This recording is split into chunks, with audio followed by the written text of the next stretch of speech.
That's that male privilege, that black male privilege. What privilege do you speak of?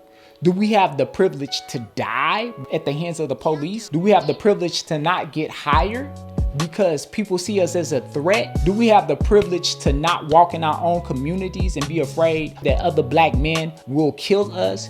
Do we have the privilege to be sexualized, just be seen as a sexual object? Do we have the privilege to not graduate from high school? We have the privilege to not go to colleges. What is these privileges that you speak of? What up, people? Love y'all, Laposlogic.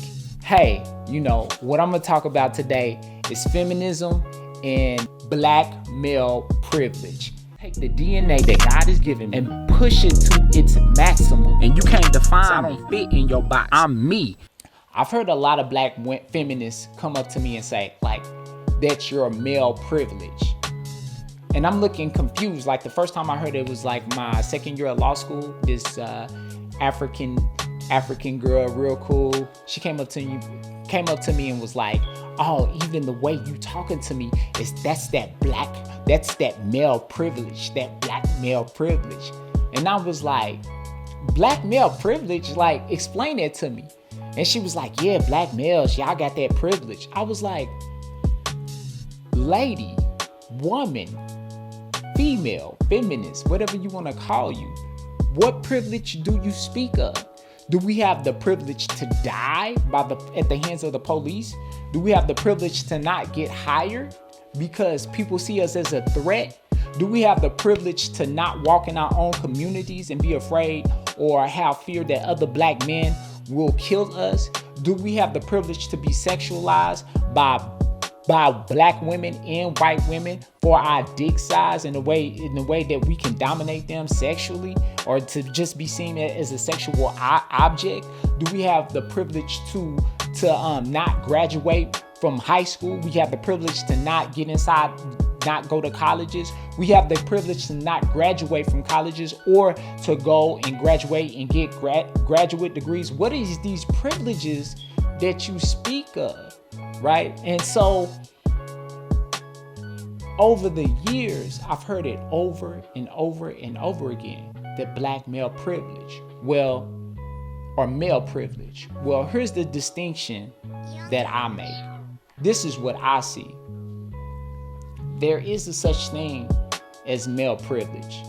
That's undeniable, right? You look at certain segments of the society, mainly white people, white males. They have the most power, privilege. If you take a dirty trailer park trash white boy, you put him on a suit, you send him to college, if he's wise, if he's smart, if he's articulate, if he's intelligent, he could ride the elevator to success. The sky's the limit, because he can blend in, right? However, when it comes to black men, we don't have that same privilege. We can't just blend in to our surroundings. We can't blend in with the dominant society because of our black skin.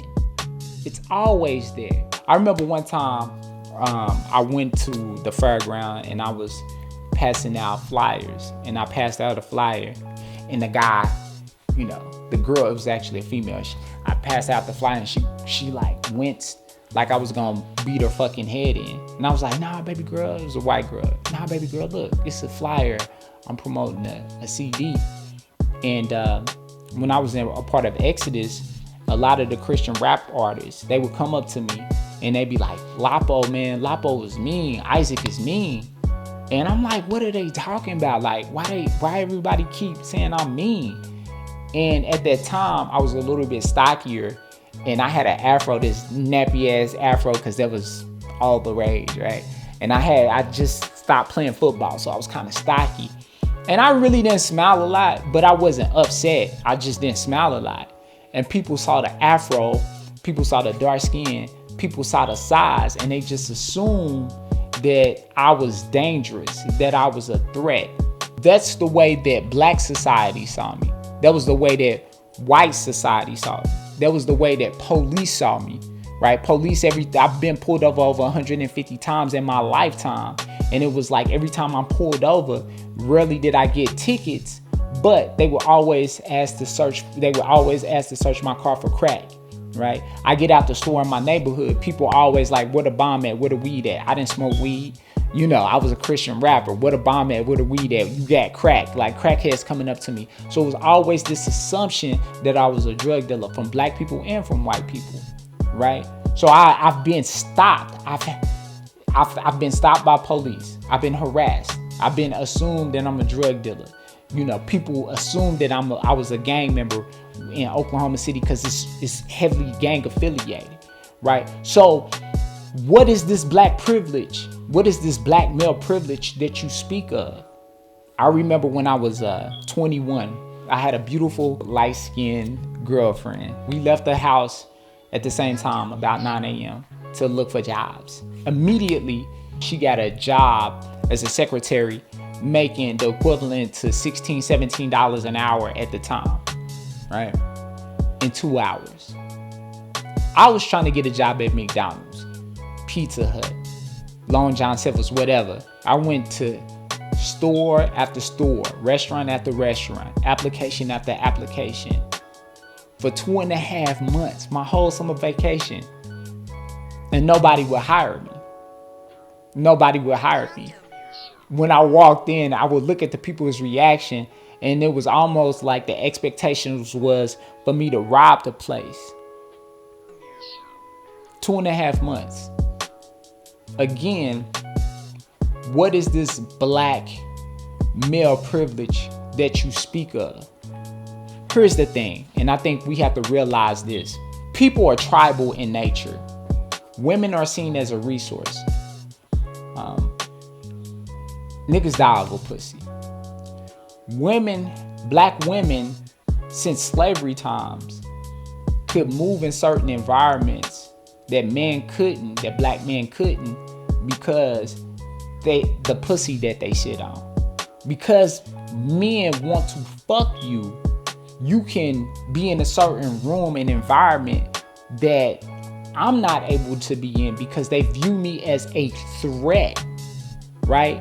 Like, I went to work for this guy. I worked for a church, and the guy that I worked for, I would go up to the church. I would talk to him every day. I'd be like, hey man, can you teach me this? Can you teach me that? I just want to learn. And it was a white guy who came in maybe 2 or 3 weeks after I did. Immediately, they started working together. They end up hiring him over me. A couple of years later, I end up working for the church. And one day we were shooting, and the guy, he said, my boss, he said, yeah, you had a lot of pride. You had a lot of pride back in the day. And I was like, really? Really? Why you say that? Why you say I had a lot of pride? He was like, I don't know. It was just like, you was prideful. I was like, I was prideful? So I came up here almost every day to ask you for advice, how I could be better. Because I admit I didn't know, and you was that dude, and I was prideful. Really?